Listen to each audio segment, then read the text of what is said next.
I'm Dr. Devishri, Assistant Professor in the Department of Curriculum Planning and Evaluation, Tamil Nadu Teachers Education University. So we'll be seeing Unit 1 in Women Empowerment. So the Unit 1 is Fundamentals of Women's Studies. So after going through this unit, you will be able to explain the meaning and definition of the concept of women's studies, explain the need and scope of women's studies, explain the women's studies theories and their achievements. You'll be also able to explain the International Women's Year 1975. So you'll be able to explain the importance of women's education, explain towards the equal status of 1976. You'll be able to explain the importance of women's education, explain the obstacles to women's education, explain social, economic, cultural, and other factors. You'll be also able to explain the limitations of formal system of education. So what is women's studies? According to the National Women's Studies Association, women's studies is an academic field that integrates the feminist perspectives and the study of women into the curriculum and research. It also seeks to create a more inclusive and just society by encouraging gender equality and challenging discrimination. So what is the meaning and definition of women's studies? Women's studies, also known as gender studies, are a discipline that examines the role of women in society, past and present. It involves the analysis of social, cultural, economic, and political factors that affect women's life. Women's studies aim to challenge the traditional gender roles and highlight the contribution of women to the society. So women's studies emerged as a response to the inequality and the need of challenge traditional gender roles and stereotypes. Women's studies provide a stage for examining the social, cultural, and historical context of gender inequalities, and emerging strategies to overcome them. Women's studies basically empower women to gain better understanding of their own lives and experiences, which can promote personal growth and self-empowerment. So when you see women's studies, it is a multidisciplinary field that encompasses numerous areas of study. So basically, it includes different areas such as gender and work, women in leadership, reproductive rights, and violence against women, women health and feminist, women movements. It also examines the social, cultural, and political factors as we discussed. So what is the need and scope of women's studies? The need of women's studies arose due to the discrimination and marginalization of women in various spheres of life. Historically, women were limited to the domestic roles and excluded from education and employment opportunities. Women had little access to the political power and faced discrimination in areas such as healthcare, legal system, and reproductive rights. So there are theories and achievements which we'll be seeing: the feminist theory, the intersectionality standpoint theory, transnational feminism, social justice. So what is a feminist theory? So this theory explains or explores the way in which gender equality is in the society and seeks to challenge these power dynamics. So feminist theories have been instrumental in advancing women's rights and promoting gender equality. So feminist theory is nothing but women's right and promoting gender equality. So next is the intersectionality. So this theory recognizes that individuals have multiple identities and experiences that intersect and influence one another. So what is reproductive rights, and what is women's suffrage, and what is women leadership, and there are many more. So when you see what is women's leadership is, women have made significant strides in leadership roles, including in political, business, and academia. These achievements have helped to break down the gender stereotypes and pave way for the future generations of women. So when you say reproductive rights, the fight of reproductive rights is including access to birth control and abortion has been a major achievement of women activism. So when you see, now we are going to see about the International Women's Decade 1975 to 1985, which is declared as the International Women Decade year. The first UN Women's Conference was held in Mexico City in 1975 and designated as 1975 to 85 as the UN Decade for Women. And 5 months later, the UN General Assembly launched that program. So the second UN Women Conference was held in Copenhagen in 1980, and the third UN Women's Conference was held in Nairobi in 1985. The participants at these meetings discussed issues such like pay equity, violence against women, land holding, and basic human rights. So when you see United Nations, the UN decided 1975 as the International Women Year. Here, the conference established a set of goals for the countries to attain over the next 10 years in order to advance women's rights around the world. Around the world, the women's rights were given and they were able to attain overall all the rights that a woman should attain for the past 10 years, that is 75 to 85. So when you see this, this is decided as the decade for women. And in 1980, also a conference was organized, as I said.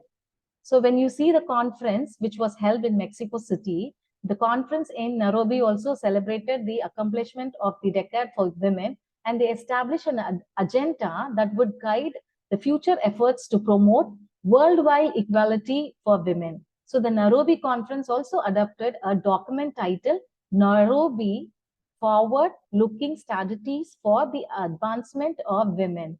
A fourth World Conference also was established. The UN Decade for Women and its conference helped to establish the legitimacy of women issues regarding their roles as workers in the home and outside it. So the decade also brought many inequalities that women face in the education, healthcare, work to face attention of national leaders and general public. So when you say the towards equal status of 1976, so the Equal Educational Opportunities Act of 1974 mandated that no student could be excluded from any educational program or activities that received federal funding on the basis of their gender.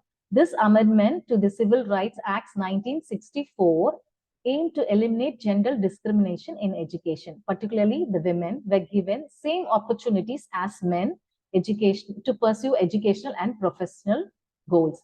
So when you're going to see about the current trends, there are many trends for women empowerment. Is the process of enhancing the rights, the status, and the opportunities of women in various spheres of life.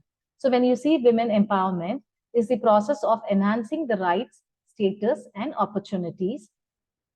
And it is essential to achieve gender equality and sustainable development, as well as to build back stronger economics in the wake of the COVID-19 pandemic.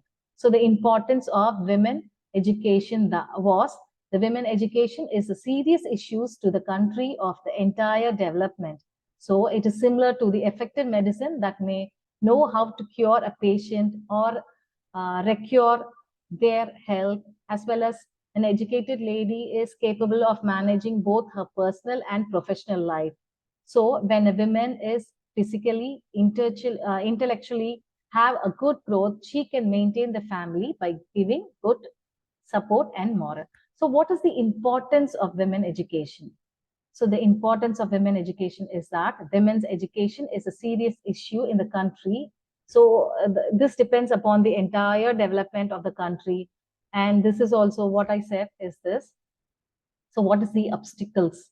What is the main obstacles to women education? So the social cultural factors are the larger scale forces that influence people's thoughts, feelings, and behaviors in a particular culture and society.